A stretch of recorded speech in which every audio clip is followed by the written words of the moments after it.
Welcome back to the Kung Fu Book Review. Today we are going to be looking at The Diamond Mind, A Psychology of Meditation by Rob Nairne? Nairne? Don't know. Anyway, so again, this is another one of my, is it Kung Fu, Gong Fu, as in effort applied over time, rather than the wushu, right? So we're talking about a meditation practice. So meditation is definitely one of those things that takes a lot of time and effort, to do, right? So first up, I'm going to say I am an average meditator, which is by even saying that there's some level of meditation means that I'm bad at it, because it doesn't really have levels. It's just experiencing your mind. But I'm not good at this skill yet. Okay. I go on and off as well. It's one of those. It's always easy for me to do physical practices. Like I throw myself into Tai Chi, Kung Fu, weightlifting, even standing meditation, physical stuff. But I've always struggled with sitting meditation. I kind of come in and out of the practice over time. Because it is tricky, right? It is working directly with the mind is the highest of skills in the Taoist tradition. Maybe as I get older and wiser, I'll get better at it.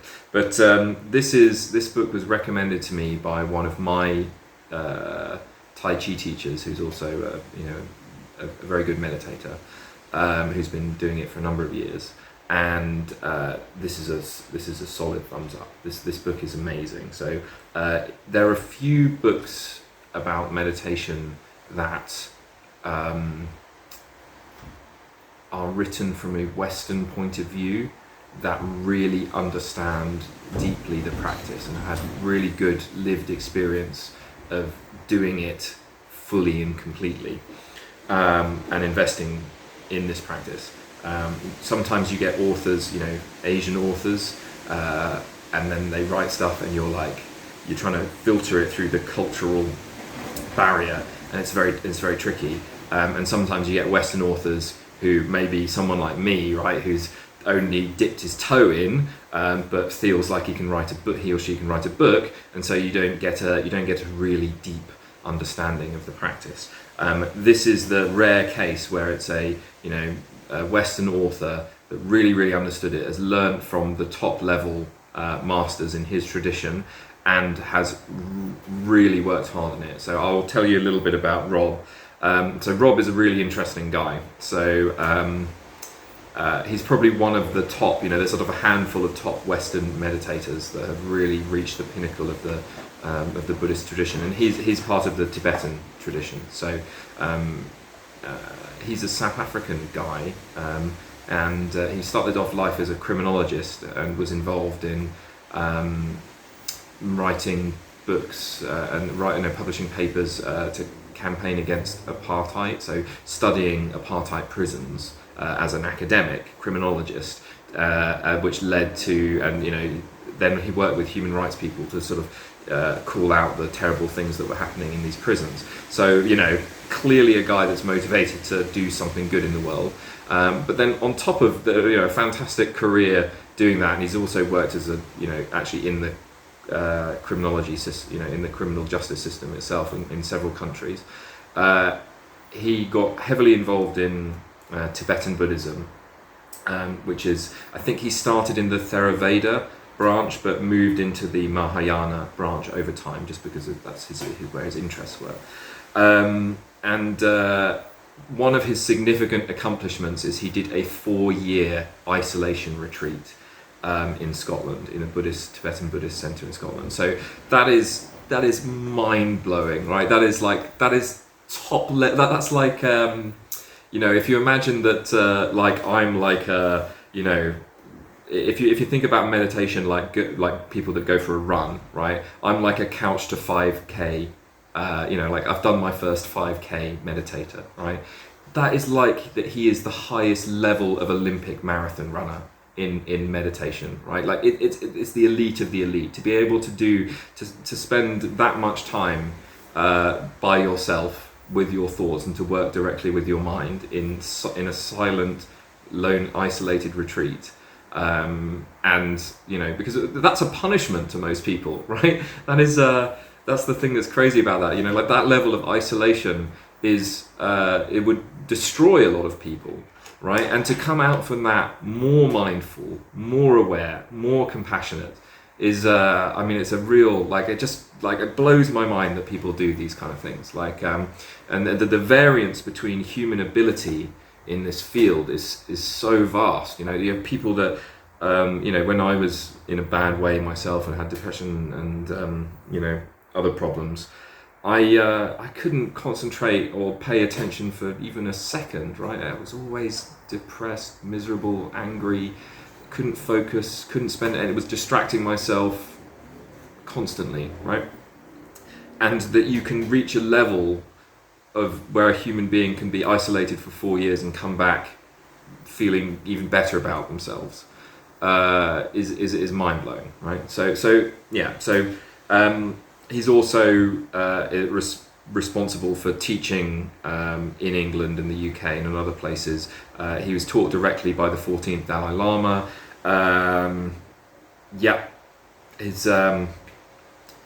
There's no he has a solid lineage, right? And my overall recommendation of this book is, as you can probably imagine, as many thumbs up as I can give it. So for someone, I'd say it has a lot to give for both a beginner, but even more to give if you've began to fall into the pitfalls of after you've just done your walk, jog, run meditation, and you feel pretty good about yourself, and you're like, yeah, I can do this meditation thing, cool, like this is awesome. And then you start going to the next stages of learning to meditate. Then there are all sorts of traps that you can fall into. And when I was given a copy of this book by my teacher, I was like, oh, I've fallen into all of the traps, So So and that's actually the best thing about this book. So let's go through it. So great sections at the start. So you've got about 15 pages of what is meditation. So what is the practice of meditation? And he's a really strict. Is great. I really like this. That meditation is not a technique. Meditation is not a method. Meditation is not goal-oriented. Meditation is not a skill, So and for me, coming from a Kung Fu Tai Chi background, I was like, what? What do you mean it's not goal-orientated? That's all the stuff I do. I make little goals and I'm like, I'm going to kick this high, I'm going to stretch this, I can do this many push-ups, I'm going to standing meditation for this long, I'm going to, right? It's all goal-orientated, it's all a skill, and it's all a technique. And this guy was like, yeah, it's none of that. It's just experiencing your mind. That was a bit of a shock to the system. Then and also each section he has little exercises. The other really big contribution to this is I think that he has a therapeutic background as well, and he suggests exercises from a sort of Western therapy background, where you can sort of do group therapeutic sessions to support meditative practice. And he does this. He sort of says that the two of these are they're like other sides of the same coin, right? So when he probably wouldn't use this language, so I have to when I read Buddhist and Tibetan meditation books, I have to translate them. Sorry about that, just had someone deliver a parcel. So as I was saying, when I read these Tibetan things, I have to sort of translate them into Taoist terminology in my brain. One of the big things is that meditation and therapy, they both exist on the emotional level, right? Because when you're working directly with the mind, one of the big things that arises is what the Taoists would call sort of you're in that emotional energy level or plane. So blockages and issues that are in the emotional level and unresolved emotions and things they're the same as like a fidget on your back or whatever, you know. So if you're just like, if you sit down in meditation and you've got horrible posture, and like every 10 seconds you're shuffling and trying to deal with that, you have to sort out those postural concerns before you can experience your mind. It's a subtle but similar process with emotions. So if you have tons of unresolved shit in your life, try to sit down and be like, okay, and just breathe, and you're just like, I'm fucking angry, you know, so or whatever the emotions they are that you feel, right? So he makes a really valid point and contribution that therapeutic work, which is working directly on that emotional level, can support meditative practice. And not just saying, yeah, it can. He provides ancillary exercises throughout the book that you can do with partners, or if you were a therapist. He's got a section at the back, actually, so in his appendices, so guidelines for helpers, right? So yeah, brilliant, you know, like something I'd never really thought about.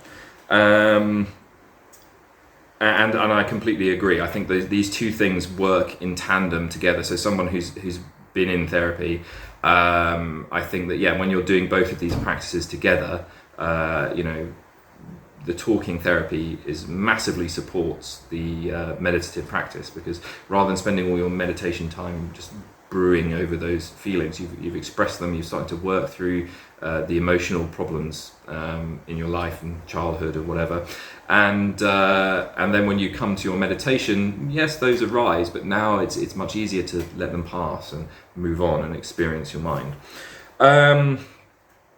Good. So, and then he details a couple of the key, because in Tibetan Buddhism there's lots of different meditative practices similar to Taoism actually, but you know, they've got very clear levels of different ones, right? So you begin with sort of more externally focused ones to do with the breath. You know, the breath is the portal into the mind, where you focus on those external signals, but then you move into other types of meditation. Right, my favourite section of this book is from page 36 to 47, so it's very short, but it's called The Hidden Reefs. I just love the way that he writes as well. The written English in this is amazing. So his way of describing these quite esoteric terms in very simple but also flavourful language in English is brilliant. So, and I've rarely seen it elsewhere. You either get the sort of what I would do, the rambling tale and analogy and that kind of thing, which is, you know, it's all right. I mean, it's my best tool for describing these things, you know, so you get quite a lot of, it's kind of like this thing, or like you tell a little story and you try and get it from there. Rarely do you get the piercing insight of just a few small words to describe what that concept or feeling is. So yeah, Hidden Reefs, that's exactly right, because it's like you're surfing, you're going through the waters of your mind, and there are these little clever traps that your mind plays to that will lead you astray. So like for example, one of the really good examples of this is double tracking, right? So it's where for example, you're in meditation, you pick a focus, right? So my one is counting. Like I just count, right? I just count to 10 and then I start again and I count to 10 again, and it's just as simple as that, right? I just counting, right? And you know, you think that you're focused on your, you know, so if anything else arises and comes along, you just push it away and just let it float by, and then you come back to your focus, right? But after you've been doing this for a little while, you can suddenly do this thing where you're counting on one level, you know, sort of like similar to like how you're driving, right? You're doing the driving, you're definitely thinking about the driving to some extent, but you've got something else going on the back of your head, right? And you're double tracking, right? You're doing the counting, but you're also thinking about the shopping, or, you know, the argument you had with someone at work or whatever. And yeah, and then you're not doing that, right? So this is a very common thing that pops up, but that he's got so many little subtle clever ones. And like when I was reading, I was just like, I'm doing that, definitely doing that one, right? So that's excellent. So if you've been meditating, you know, just in whatever capacity for a little bit, I really wish I'd read that before I started, right? You know, so, and some of them are really damaging. Like, so there was something that really, you know, like people don't warn you about meditation enough, because it's the same as any, you know, internal practice, you know, like or any physical practice, right? If I taught you how to squat badly, you could hurt yourself, right? You load up too much weight too soon in a bad posture and you could hurt yourself. working directly with the mind is potentially even more disastrous. So to get a little bit personal with myself, but like one of the things that happened to me was that when you begin to meditate and you get to experience your mind directly for a little while, often you can have thoughts and feelings and emotions and things that you've either, I don't know, suppressed, or they're from dark unconscious parts of yourself, which are not very nice, right? So, and everyone has these parts, right, within them. But when and most of the time you're just like not listening to that, right? But when they come up and they really come out, you can be quite. I mean, I was like shocked, surprised, startled, and then even disgusted with yourself, because you're like, I'm thinking these things, right? I must be a bad person, right? It seems silly, but like a lot of people have, so especially if you've also done some stuff in your life that you're not particularly proud of at some point, you can very easily, a lot of people end up in that trap where they identify that I have done some bad stuff, therefore I am a bad person, right? Or I have had bad thoughts, I am a bad person. But when you're meditating, that's even more, and it's like you can be in a situation where you can't get away from these thoughts, right? If you're not doing it correctly, right? So because ultimately these thoughts aren't you. You don't control what thoughts arise. You only control how you act on those thoughts. So you're not responsible for those things. They're just part of the environment and who you are and what you're exposed to. But if you internalize them and make them part of you and say, I am that, I've thought that, therefore I am that, or I will act on it, then you are responsible for it, right? But that is a subtle distinction that is, especially if you've just started doing this practice seriously, it could be lost, and it can be very damaging to yourself, right? So I definitely experienced that, and reading this book I was like, oh dear, so big wake up call on some points there. And then lots of, and then it's sort of similar, like he goes into each of these different ones. So he talks about the butterfly mind, attaching to negative emotions or even positive ones. It's the same. That's I'm still struggling with. Right, so it's easy to say I'm not a bad thing, but when you say it's exactly the same for something that you think is positive, that's like people are like, woo. How to changing habitual patterns and backtracking. So basically each of these ones, and he breaks them down, calmly explains what the issue is, how to go about fixing it, all the whilst repeating and reiterating it's not a little trick, it's not just a little a lot of people in the West, I think they think that meditation practice is like CBT or something, cognitive behavioral therapy. It's like if you just sit up straight and think a bit differently and like do these checkbox of these 10 things, like you can sort out your mind and your mind will be ace, right? And then you'll be able to kick ass and like take over the corporate world and be like Elon Musk or something, I don't know, this is like, and he's very clear that like no, this is not what's going on, right? Again, like it's one of the good insights that I had from this book is meditation is just experiencing your mind, right? That's you could be meditating all the time, right? And sometimes you are in a meditative state when you are in a flow state, or like for example, that's why Tai Chi has links to meditation, right? Why poetry or music has links to meditation. It's just that you're sort of choosing to engage with that process, but it's not a little trick to make. It's not like the same as learning to speed read or learning to do a breathing technique or something. It's not one of those. It's not just a method or a trick or a technique. And then a little bit at the end, he talks a little bit about some of the sort of more high level stuff that I still have no frame of reference for. So achieving that calm, tranquil state, because so in most meditative traditions there's a sort of like beginner phase where you're just learning the practice, the sort of like beginner plus phase where I would say that I'm sitting in, where you fall into all the traps and you make an absolute hash of it, right? And you just got to crack on, and you sort of drift in and out doing the practice and not, and you get all like, oh, is it even worth it? Like, I don't see any benefit, and you deal with all these things, right? But then you enter this sort of like intermediate stage where stillness and tranquility can be achieved, and you know, I have no frame of reference for how that feels. So, but then, of course, then he just touches on the end, and of course, there is in the whole meditative tradition, there is the ultimate grand goal, which shouldn't be a goal, but is kind of, everyone kind of thinks it is, but I still don't understand this. Is the enlightened state, right? The empty, no mind state, in his to his credit, he only spends about 5 pages at the end saying, just don't worry about it, right? Just crack on. Yeah, good. Fantastic book. Yeah, The Diamond Mind. I cannot recommend it enough. If you're thinking about meditation, buy this book. If you've just started meditation, buy this book. If you've been meditating for a while and you're probably making some mistakes like me, definitely buy this book.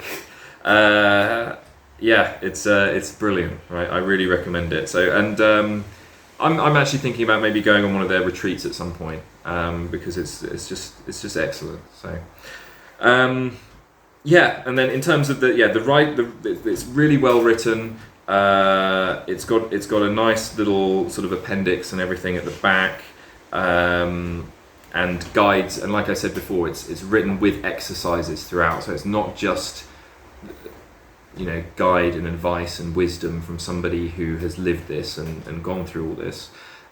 It is also suggestions about how to practice, how to work in a group, and then also little tips and tricks to support your practice. So yeah, fantastic resource, very much recommend it.